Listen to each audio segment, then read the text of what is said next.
13 साल का civil war,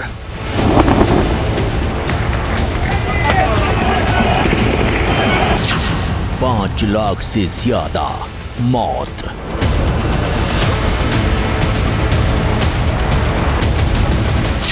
दहशत से भरी जिंदगी।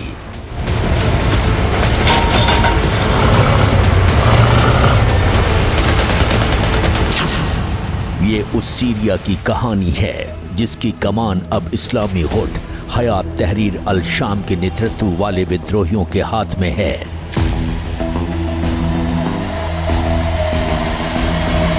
लेकिन बड़ा सवाल है कि दर्द और हिंसा की आग में सालों साल चले सीरिया का आगे का भविष्य क्या होगा? क्या सीरिया में विदेशी ताकतों का दखल बढ़ेगा या फिर नई सत्ता का उदय होगा?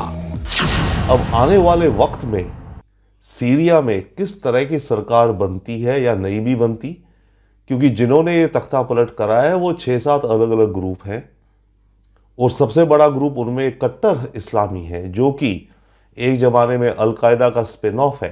तो अगर ये ग्रुप सीरिया में अपनी पकड़ पूरी बना गया तो इस्लामिक फंडामेंटलिज्म का एक और गढ़ खड़ा हो जाएगा वेस्ट एशिया में।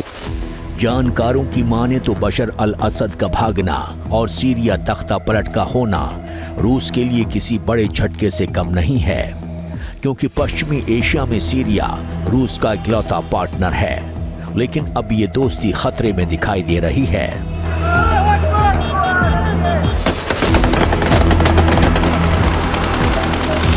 कोई संदेह नहीं है कि असद की सरकार गिरने से पुतिन और रशिया को एक झटका लगा है, क्योंकि अब रशिया का इन्फ्लुएंस मिडिल ईस्ट में कम होता दिखता है। सीरिया में सरकार गिरने से पुतिन का इकलौता पार्टनर जो था सीरिया मिडिल ईस्ट में, वो भी अब नहीं रहा।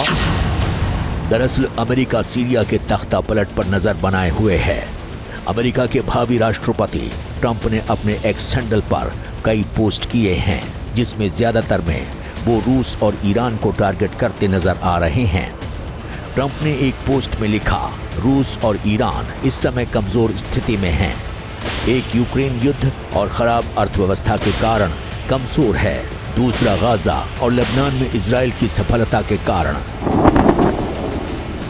एक तरह से अमेरिका के भावी राष्ट्रपति डोनाल्ड ट्रंप ने सीरिया में जारी जंग के लिए रूस को कसूरवार बताया है। लेकिन सवाल यह है कि क्या अमेरिका रूस को सीरिया में उलझाना चाहता है ताकि यूक्रेन के मोर्चे पर रूस को कमजोर किया जा सके? वहीं एक सवाल इराक और ईरान का भी है, क्योंकि जब विद्रोहियों ने असद की सत्ता के खिलाफ विद्रोह शुरू किया था तब इन दोनों देशों ने सीरियाई सरकार को समर्थन करते हुए विद्रोहियों को आतंकवादी बताया था।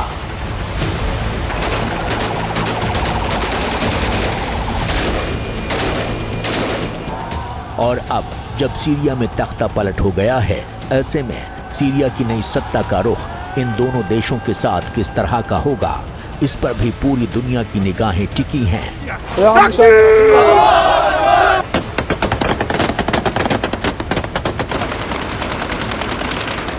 लेकिन तुर्की सीरिया में विद्रोही गुटों के साथ पूरा तालमेल बिठाए हुए है, क्योंकि तुर्की ही वो इकलौता देश है जिसने सीरिया के ताज़ा घटनाक्रम पर विद्रोहियों का समर्थन किया है। बता दें कि तुर्की सीरिया का एक पड़ोसी मुल्क है। वहीं इन सब के बीच भारत अपनी तटस्थ विदेश नीति पर कायम है। पूरे वेस्ट एशिया में यदि कोई इंस्टेबिलिटी या सिक्योरिटी होती है तो उसका भारत पर जरूर किसी न किसी तरह से डायरेक्ट एंड इनडायरेक्ट असर हो सकता है। लेकिन इक्वेशन जो है वहाँ पर स्ट्रैटेजिक इक्वेशंस जो हैं आपस की काफ़ी चेंज होने वाली हैं।